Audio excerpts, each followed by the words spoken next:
अल्लाह सलामत रखे।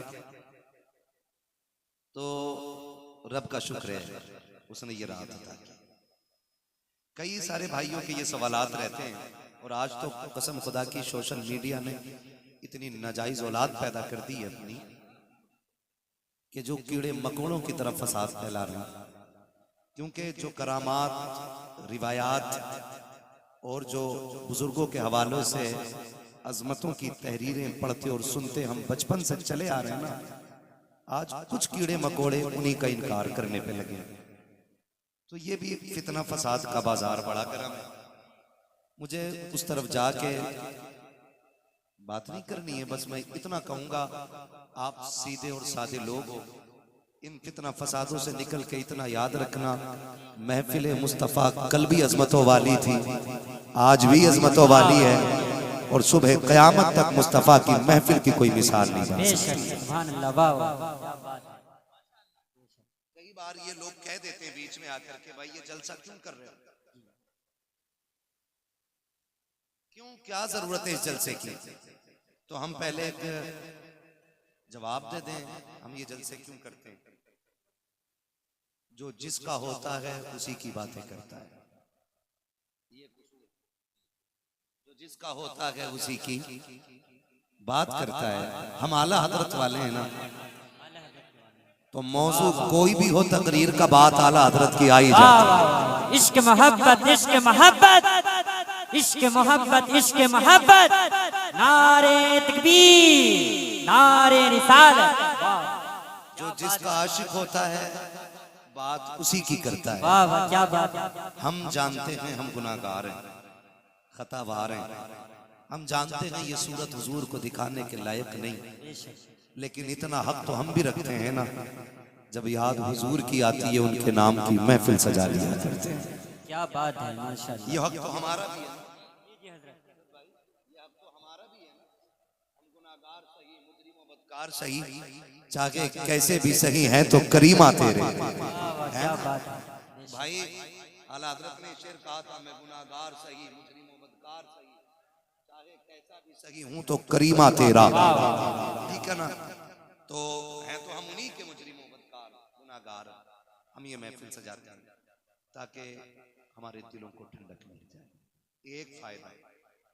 दूसरा मकसद इसका क्या होता है,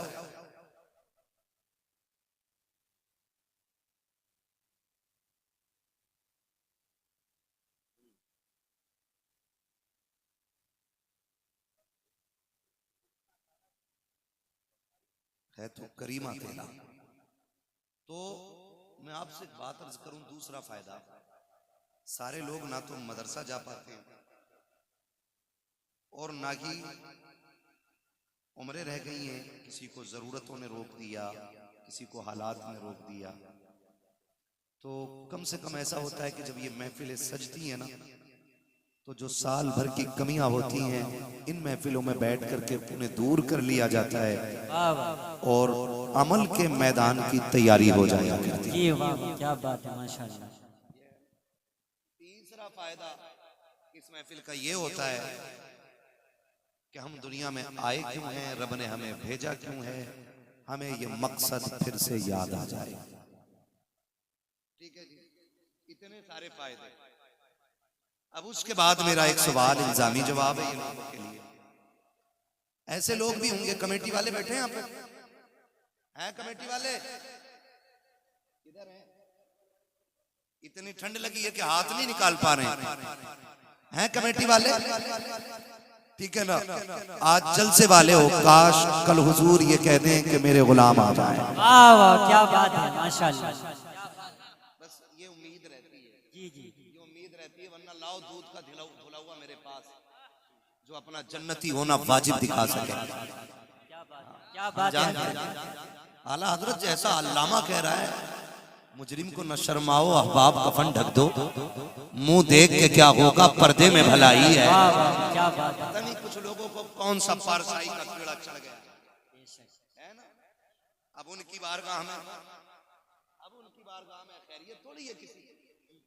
तो कई बार ऐसा होता है, ये कमेटी वाले लोग चंदा करते होंगे, चंदा होता होगा ना जलसे, बोलो होता है क्या नहीं? जब ये चंदा लेने जाते हैं ना, माफ कीजिएगा अगर किसी को कड़वी लगे, बात सच्ची है, तो जो ना देने वाला होता है ना, तो कहता पिछले जलसे का हिसाब दो। पहला सवाल होता है, पिछला जलसा जो हुआ था जुनैद साहब, उसमें कितना पैसा बचा था? जुनैद साहब ने कहा कि 12,000 जेब से गए थे। तो कहता मान ही नहीं सकता, 58,000 का घपला है। ये कौन कह रहा है? ये वो जिसे 10 रुपए नहीं देंगे, जिसे 10 रुपए नहीं देने होते, वो कहता है कि घपला है 58,000 का। खुद तो देता ही नहीं, दूसरों से भी कहता अरे सुनो ये तमाशे हैं इनके खाने पे, ढकोसले बना रखे। जब पैसा खत्म तब जलसा, जब पैसा खत्म तब चंदा, जब पैसा खत्म तब जलसे के नाम पे भीख मांगने निकल जाते हैं। मेरा चैलेंज है, जितने जलसा करा रहे हैं इनमें से एक भी खाना खराब नहीं होगा, सारे खाते पीते लोग हैं। है कोई ऐसा जो पेशे से भिखारी हो? बोले, है कोई ऐसा जो पेशे से भिखारी हो? तुम में नहीं ना? चलो ये तो अपने मुंह से मना कर रहे हैं, मैं चैलेंज करता हूं, ये जितने जलसा कराने वाले हैं इन्हें सबको खड़ा करो और सब इनके चेहरे की तरफ देखो, फिर पता लगाओ, जाओ जाके बस्ती में पता करो इनमें से कोई ऐसा है। मौलाना जुनैद साहब कभी बीवी की दवा के लिए किसी के दरवाजे पे 10 रुपए लेने गए हो? ये कमेटी वाले अपने बच्चों के शौक के लिए किसी से 50 रुपए का सवाल करने गए हो? इन कमेटी वालों ने किसी से अपने घर के खर्चे के लिए 100, 500, 1000 रुपए मांगे हो? खुदा की कसम हम जानते हैं हमारी कौम तो इतनी गैरत वाली है। जब कोरोना आया था कितने लोग वाकई से घर में मर गए थे, लेकिन दरवाजे से निकल के हाथ नहीं फैलाया था। कितने लोगों ने भूख की वजह से मौत को गले लगा लिया था, लेकिन अपनी हकीकत, अपनी हैसियत किसी के सामने नहीं ला के रखी थी। अगर आज ये जलसे वाले किसी के दरवाजे पे जाके हाथ फैलाते हैं तो मकसद अपने बच्चों की जरूरत नहीं, अपने खर्च का ही पैसा नहीं, बीवी का इलाज नहीं, सिर्फ इसलिए मेहनत करते हैं ताकि ये पैसा हो जाए और ये महफिल सच जाए और ये दीवाने आ जाए, बातें मदीने वाले की होने लग जाए। वरना खुदा की कसम तुम क्या दे सकते हो? हैसियत क्या है? हम तो उससे मांगते हैं, कौन देता है देने को मुंह चाहिए, देने वाला है सच्चा हमारा। नारे तकबीर, नारे रिसालत, मसलके आला हजरत, मसलके आला हजरत मुफ्ती हम्माद साहब किबला, मुफ्ती हम्माद साहब किबला। नारे तकबीर, नारे रिसालत। वाह क्या बात है हजरत, जवाब नहीं। एक जलसे की उम्र कितनी होती है? कितनी है जलसे की उम्र? हम कहेंगे जब से पंडाल लगा तब जब खत्म हो गया जलसा खत्म।